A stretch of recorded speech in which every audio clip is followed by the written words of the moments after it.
Noteikti. Kā es iepriekš minēju, mēs no bērna kājas esam viens otru pazīstam un cauri pulciņiem un cauri dzīvē esam gājuši plecs pie pleca. Mēs esam atšķirīgi noteikti, kas ir diezgan interesanti, bet es viņu ļoti labi pazīstu.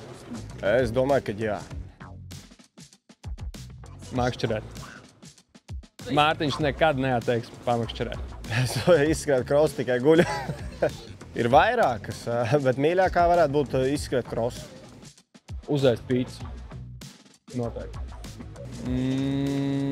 Jūras veltes. Teikšu, ka cūgaļas karbonāde ar kartupeļiem un kāpostē. Minējuši jau divi varianti. Es teikšu, ka tortilla. Pīci. Es domāju, ja viņi liks mierā.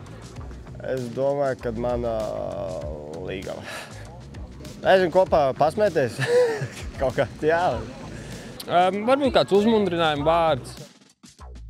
Dienu pirms mēs kļuvām par pasaules čempioniem, es piecēlos ar tieši tādām pašām sajūtām, kā es piecēlos nākamo šajā dienā, kad mēs bijām kļuvuši par pasaules čempioniem. Līdz ar to, ka būtiski nekas nemainās, jo tāpat mēs turpinām braukt pa trasu un turpinām sacensties.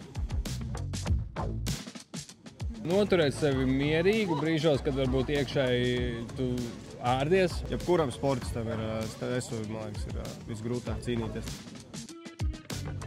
Tas interesantākais, ar ko man patīk padalīties, ir tas, ka mēs Mārtiņu viens otru zinām no bērndārza vecuma, un mēs vispirms bijām ienaidnieki lielākie, lai cik smieklīgi nebūtu, un tad sākot mācīties skolā, mums bija diezgan līdzīgs intereses, gan varbūt uz kaut kādām nebēdnībām, gan arī uz sporta pulciņiem. Jebkurā pulciņā, kur gājām, mēs gājām reizē, vai vismaz uz vienu apmeklējumu, to tiešām mēs esam bijuši reizē.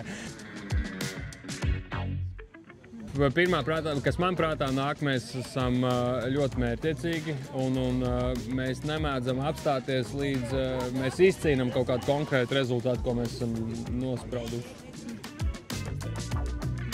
Tas notika Murjāņu sporta ģimnāzijā studējot. Viens no treniņiem mums bija vasarā, braucot ar rodeļkamanām lejā pa trasi, un viens no bijušajiem Latvijas izlases kamaniņu sportistiem Pēters Kalniņš filmējot video, kā mēs dodamies lejā pa trasi, izbļāva frāzi "roboti brauc lejā", un no pirmās reizes, kad mēs dzirdējām, es spēju atcerēties, ka mēs diezgan pieķērāmies tai idejai. Tiešām, kad tāds labs vārds sanāca un kad ir paņemts pa detaļiņai no vārda un no uzvārda.